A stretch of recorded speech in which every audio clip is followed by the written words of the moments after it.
Hey guys, James and Justin back again, your favorite spiritual analysts on all things culturally relevant, helping you to better connect with this divine yet somewhat peculiar reality we all find ourselves in. So, what are we taking a look at today? Some person named John Sanei. Yeah, he looks like a personal development guru, speaker guy. One thing that stood out to me is his title as a trend specialist. So maybe he can give us some indication of where things are going. Yeah. All right. So if this little video that we're going to take a look at has to do about preparing your kids for the future. So if you have kids, this might relate to you. So let's take a look at what he's got to say. So a question I get after almost every keynote that I give is, how do we prepare our kids for the future? And my response always is it's not just your kids that you need to prepare, it's yourself as well. But let me give you some context. For 10,000 years, we were agricultural animals, and we had to follow certain rules. The rules were follow your forefathers, follow the seasons, and work 16 hours a day in the field, and you'll be successful. And for 10,000 years, this made us very successful as human beings. But about 200 years ago, when the steam engine arrived, the rules started to change. You see, our physicality became almost irrelevant. And we had to start to develop new skills. And the new skills and the new rules we had to follow were follow the system, the educational system, become analytical in your thinking, outcome-based in your thinking, and increase your IQ and knowledge.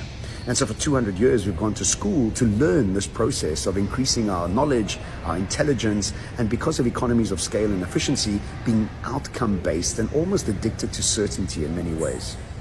But now, as we move into this quantum future... That's so true about being addicted to outcome, right?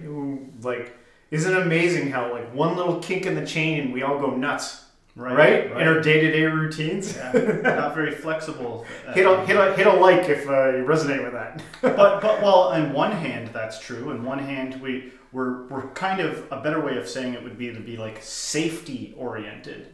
Less tolerant of unforeseen hazardous things. But on the other hand, in a technological culture, we've had to become accustomed to adapting to all the new trending technological advancements. I've always said, I'm actually impressed with how the boomers took on all the new eye technology. You know what I mean? iPhones and computers. Yeah. Because when I was a kid, my grandparents couldn't operate the VCR.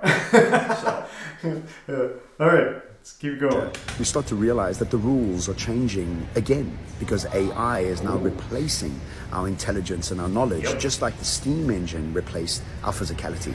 So the rules have moved from follow your forefathers to follow the system, to follow your uniqueness, to follow the seasons, to being analytical in your thinking, to becoming curious and fascinated with the topic that you are only curious and fascinated. Good news. I like that.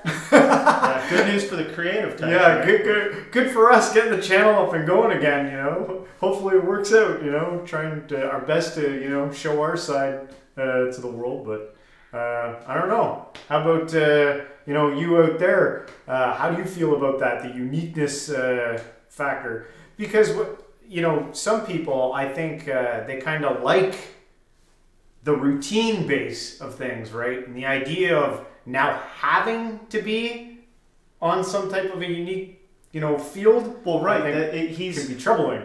Well, that would be my only curiosity here, is if he was gearing this towards people that are itching to hear that sort of thing, because there's plenty of people that, a big chunk of their identity rests on fitting in and being part of, the group's rules. And now if all of a sudden identity and uniqueness and stuff is what this guy's suggesting is going to be the highest value, a value in the same sense as, learning the rules and executing the rules the most proficiently, if now being individual and unique becomes some kind of top of the chain thing, is this something he's saying to rile up the people that are already fringe, or is it the truth? Yeah, well, we'll have to see. Let's keep it going.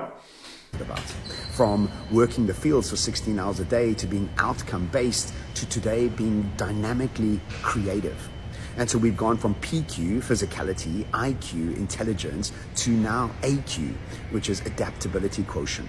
And what our kids need to start to learn, and even ourselves as adults, is how do you become as unique as possible in the way you perceive and bring impact to the world. You see, the currency of the future is our uniqueness. Fitting in is not something that is going to be celebrated. In fact, technology and AI is replacing everything that was rudimentary. Pattern repeating, pattern recognition, and pattern repetition is what technology does. That's so true about the whole AI emergence.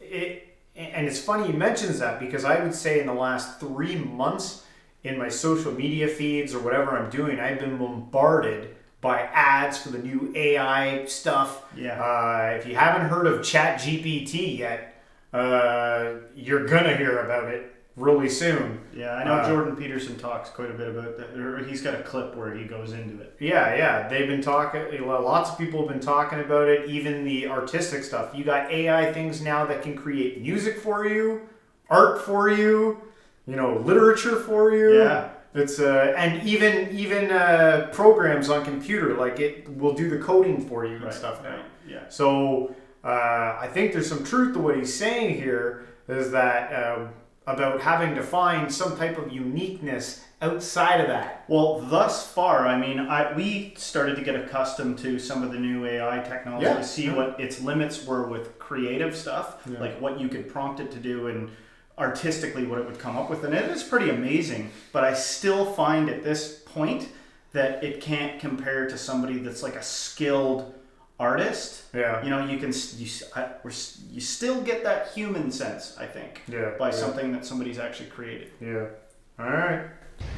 What we have to start doing is developing unique skills that only we can apply to the world. And we are going to be celebrating our uniqueness moving into the future more and more. And today it's called the creator economy.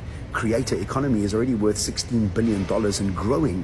And so if your children want to be an influencer or a YouTuber, let them play and experiment, because what they're really trying to do is develop their unique personality, their unique brand. And this is really what's going to be celebrated as we move into the future.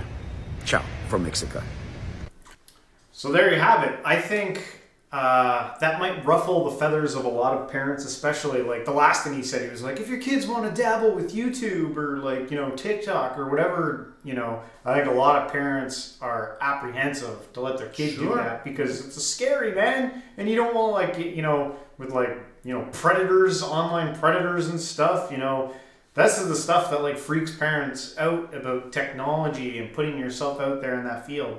But I'm sure there are other ways you can be unique that doesn't necessarily mean putting your kid online to do something. They might be able to, do something creative and unique within a controlled space in their community, in their school, or something like that. Right. So it doesn't have to necessarily safer be ways this. to approach it. But I do think that there's something to allowing your kids, the opportunity to explore themselves and find, what their niche is, what their thing is. But did he give much of a time frame? Because, a lot of things depend. He's saying this now, but we don't know. It's hard to figure out. You got to kind of decide on your own the degree to which you need to approach things in this manner and what time frame it is, right? Because for a long time, it has been the case that, the nail that stands out the highest is the first one to get pounded, right? There's reasons why people are a little more careful not to just express everything unabashedly. So you gotta act with your own discretion. Yeah. How are you going to take this? But maybe he's, as a trend specialist, maybe he's aware of something. Go check out more of his work, John Sanei. Yeah. And let us know what you think. If you think that he's right or if he's full of crap. Are we moving into an age of uniqueness? An age of creativity. Yeah. And where do your kids fall into that? But anyway, I think we'll wrap it up here. All right, thanks for joining us, guys, and we'll see you guys in the next one. Until then, stay spiritual.